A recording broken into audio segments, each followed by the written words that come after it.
About 18 years ago, my mom was visiting me in America, and I remember sitting in the kitchen, and I knew something wasn't right in my life. I wasn't quite sure what it was, and I made this random phone call to a mutual friend of ours and found out that the life that I thought I had, the relationship that I thought I had with my husband, was a big lie. It was the most devastating thing. I found out that my husband had been unfaithful. I then found out that we'd lost all our money. I then found out that I was going to lose my home. I then realized that I was going down a deep, dark tunnel of panic and depression. It was like, what am I going to do? I have children to raise. I'm not going to have a roof over my head. I've been a really successful actress. There should be money in the bank. And there was nothing. Everything was gone. And it was a complete mystery to me. I didn't know how this had happened.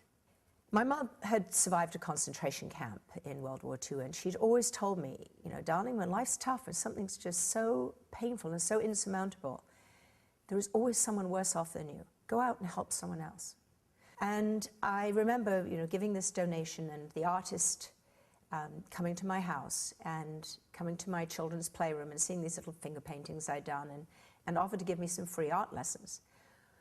Well, at that time, it just seemed, you know, that was not terribly important. I had really major things to deal with, but something happened to me, and I kind of opened my heart and just said, you know what, maybe I should do this. Maybe I'll take this gift from this man. Maybe I'll try this little painting thing.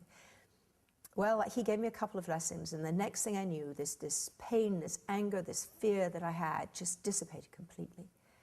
And I just went into this sort of serene place, and I started painting happiness. I painted beautiful, happy, serene subjects, and I couldn't stop painting. And it enabled me really to be calm, be able to take care of my kids, and be able to somehow deal with what was going on in my life.